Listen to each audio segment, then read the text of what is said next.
Desde pequeño, nunca supe que quería ser de grande. La gente me preguntaba cuál era mi vocación y yo no sabía qué responder. Siempre me quedaba con una mente en blanco, habían veces en las que quería ser un doctor, otras en las que pensé en ser abogado, policía, entre muchas otras cosas. Incluso pensé en irme al ejército, pero nada. No podía escoger qué ser de grande. Y ya sé lo que pensarán algunos, eras demasiado pequeño como para preocuparte por eso. Tengo que darles la razón. En ese tiempo tenía entre 8 a 11 años, ni siquiera puedo recordarlo bien. Pero fue a la edad de 13 cuando finalmente decidí que quería ser. Al momento que le dije a mi familia sobre esto, ellos tuvieron esa reacción de sorpresa e incertidumbre que ya me esperaba. Les dije que quería ser velador de cementerio. Desde pequeño siempre fui muy fanático del terror, pero algo que me llamaba mucho la atención eran los cráneos, los esqueletos, las calaveras. No era por algo simbólico, una fijación hacia el ocultismo ni nada por el estilo, solo me gustaban porque sí. Me fascinaba la anatomía humana, en especial el esqueleto, los huesos y los cráneos. Me sabía el nombre de cada uno de los huesos del ser humano de memoria. Además, el puesto de velador de cementerio no es uno que mucha gente quiera, aunque pague bien. Demasiado bien. ¿Por qué tan poca gente quería el empleo? Me preguntaba, aunque era una pregunta tonta ya que estamos hablando de trabajar en un cementerio, un lugar donde reposan docenas o incluso cientos de cadáveres. Rara vez experimentaba miedo, y las únicas veces en la que podía sentir algo de miedo era en la noche, cuando tenía que dormir en la oscuridad de mi habitación. Jamás sabes lo que puede haber entre las penumbras de la noche, y el hecho de que siempre miraba historias de terror y creepypastas justo antes de dormir no ayudaba en nada. Puede sonar contradictorio, pero rápidamente me volví adicto a este tipo de contenido de terror. Crecí, me volví adulto, y conforme lo hacía, mi gusto por el terror y mis ganas de trabajar como velador crecían también. Aunque sabía que para que me dieran tanto dinero como prometían tenía que tener algo de experiencia. Mi abuelo era grande, fuerte y alto, y por la genética me volví igual a él, así que tenías enfrente a un joven medianamente alto y fuerte. No podría decir que atractivo, y de hecho estaba muy lejos de serlo, o al menos eso creía, pero eso no viene al caso. Trabajé cuidando algunas tiendas durante los turnos de noche, después algunos hogares, hasta pude vigilar una universidad algo grande. Finalmente pude solicitar trabajo como velador de cementerio en una funeraria cerca de mi casa. La paga no era para nada mala, y de hecho fue más de lo que esperaba, debido a que toda mi experiencia adquirida como guardia sumaba en mi currículum. Definitivamente valió la pena. La paga era de 10,000 pesos mexicanos al mes, lo que traducido a dólares sería algo así como $500 mensuales. Nada mal para un hombre de en ese entonces 19 años. Pasaron los meses y ya me había familiarizado con el entorno. Trabajaba junto con un compañero, él era algo más joven y parecía tener menos experiencia con el tema, pero me alegro de haber tenido compañía en ese entonces. ¿Quién sabe qué hubiera sucedido si él no hubiera estado ahí ese día? Déjenme darles un poco de contexto. Aquel cementerio tenía unas reglas algo extrañas. 1. No dañar, saquear o provocar algún daño a las tumbas y mucho menos de noche. 2. No hacer sonidos demasiado fuertes. 3. Cada cierto día del mes, se deberá traer un trozo de carne de cerdo cruda, junto con una botella de vino y dejarlas a los pies de la estatua del ángel. 4. Complementando la regla 3, por ningún motivo el vino deberá ser de mala calidad, estar intoxicado, o que haya sido bebido antes. A su vez la carne de cerdo debe ser completamente cruda, sin ningún tipo de cocción o condimento. 5. Si durante su vigilia observa una tumba de color rojo, deberá salir del cementerio lo más rápido posible y dirigirse a su casa. Podrá contactar a la funeraria una vez haya llegado a su hogar. 6. Los crucifijos o agua bendita son obligatorios.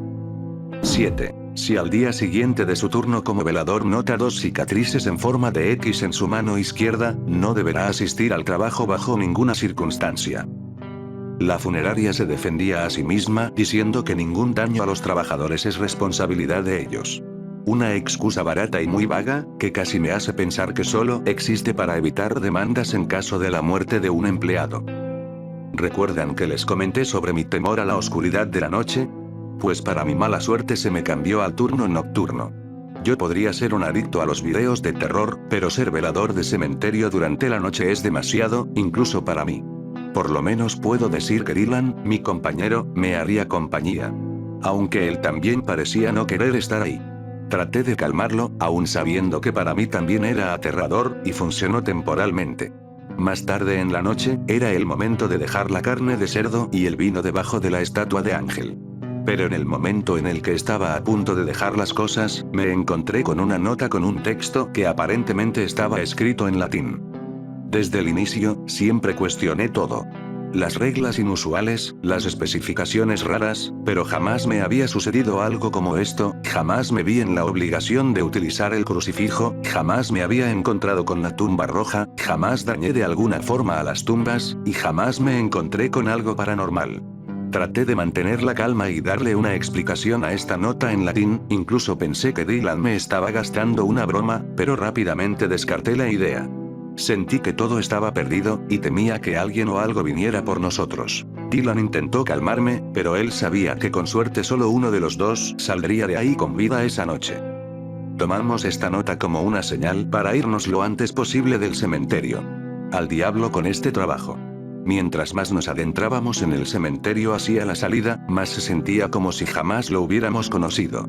Cosas estaban cambiando de lugar, había más niebla de lo normal. Después de estar un rato buscando la salida, me la encontré. Una tumba roja. Y luego otra. Y luego otra. Corrimos lo mejor que pudimos tratando de escapar del cementerio, pero sin darme cuenta, había perdido de vista a Dylan. Ahora solo estábamos yo y la oscuridad. De un momento a otro, me encontré con algo que me dejó petrificado. Parecía un reptil. Era un ser repugnante, de aproximadamente 2 metros de altura. Caminaba en 4 patas arácnidas, tenía una cabeza con una forma similar a una máscara de gas, y tenía otras 2 patas de araña que usaba como brazos. En ese momento recordé el crucifijo que había traído conmigo. Gracias al cielo siempre cumplí con las reglas. Lo utilicé en su contra y de pronto ese engendro se retorció, y parecía querer tapar sus ojos.